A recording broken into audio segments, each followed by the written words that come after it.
Lions TV, this is a post-match analysis video for yesterday's 2-2 draw versus the league leaders at the Den. A very good point, a great performance from the players. 3 changes were made. Let's take a look at 11 that started the match. In goal, Jordan Archer. At right back, Marlon Romeo was dropped and Conor McLaughlin came back in. Left back was James Meredith. Jake Cooper and Sean Hutchinson in the centre of defence. Jed Valar on the right, the onion bag on the left. The one come back into the central midfield and Tunnicliffe was dropped. George Saville played alongside him, and up front, the general was dropped, and in came Tom Elliott to play alongside Lee Gregory. Was that the 11 I would have picked?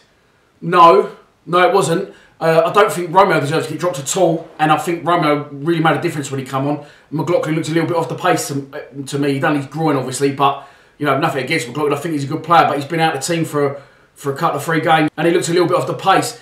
Marlon was fantastic when he came on. Left back, centre halves, yeah, the centre halves are getting stronger and stronger every week.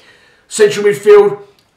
Now, listen, I'm a massive fan of Wand, and I'm glad he's back in the frame. I just feel that could have been a bridge too far from too soon. He didn't look completely match fit to me. But listen, I'd have him over Tunnicliffe all day long if he's 100% fit. In Tunnicliffe's defence, he has been improving lately. He probably didn't deserve to get dropped. And I think against Wolves, who are going to have shitloads of possession, you probably needed Tunnicliffe in there to break stuff up a bit more than you needed Williams' passing range. I would have done it probably the other way round. Played Tunnicliffe against Wolves and then let the one come back in against QPR because we'll be more on the front foot.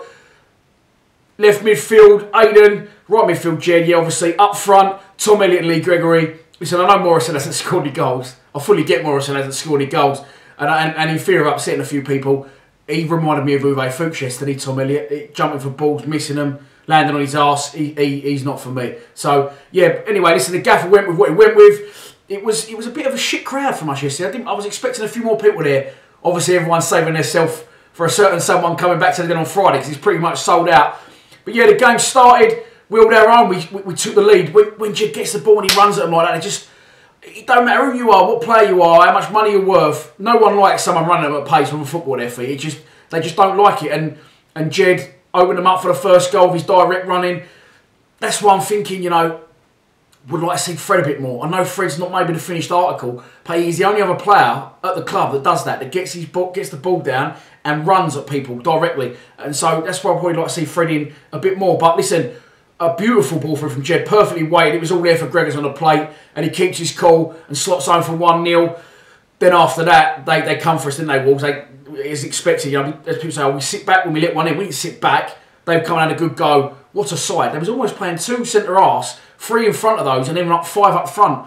They pressed, getting good balls in wide areas, people taking long-range shots. You can see they're pure class. And they're entitled to be, you know, they're a massive club. They're going to go up this year without a doubt. They eventually get the equaliser. I knew it was coming. It can only happen to us. We concede at the worst times. We are unlucky as fuck. It's the truth. So they've equalised literally 3 minutes injury time. I think it's 4.5. Crossing from the right, and the ball's gone in 1-1. Fair enough. Second half, they was on top again. Really, I think second half you could see it coming. It did come. I'm not going to comment on it. I know my football. I especially know my goalkeeping. I'm going to stay positive on this one and just say how well we did to come back from that against the league leaders, runaway league leaders, 7 points clear, and we've come back at them again. It was a goal that I didn't think we were going to get, to be honest. But Morrison come on, Marlon come on, made a massive difference, and eventually it came. Corner in, great header back across from Sean Hutchinson, and big Jakey Cooper's at the far post, just too big and too strong. You just wouldn't want him all over you, 6'7", would you? Back in the net, 2-2 in it, and we could have won it in the end. We had a couple of good chances, but yesterday I think if I was to be critical of people, I think I heard Aiden getting a lot of shit. And listen, Aiden got exposed yesterday. And the reason that Aiden got exposed is because Aidan O'Brien isn't a midfielder and he isn't left-footed and he can't defend. He's naturally a forward striker. And I like Aiden. And I've said this before. I think Aidan O'Brien's future, for his own self, shouldn't be at Millwall because he doesn't fit into us. He doesn't fit into that style of play. He doesn't fit in to the formation we play. And I think for his own self, he'd be better off elsewhere. You might think that's a bit of a weird comment, but I've gone with it. And yeah, other than that, you know, it was tough for him. He's having to do so much. He's almost playing like a second left back yesterday, and people having a pop at him. He doesn't know what he's doing. He doesn't know his arse from his elbow. He's not a left back. He's not a left midfielder, and he's not a midfielder. He's not left-footed. So you do the math. Other than that, Players to pick out, superb performances. Lee Gregory again, absolutely outrageously good. Saville plays superb.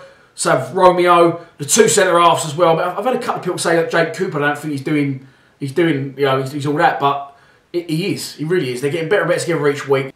Yeah, so that's it for the post-match analysis. I'll try and get a player ratings up, but you're definitely going to want your pre-match prediction for QPR at home on Friday, or Holloway at home, as Tony Thomas so rightly calls it. That's it. See you a bit later on. Please subscribe to Lions TV.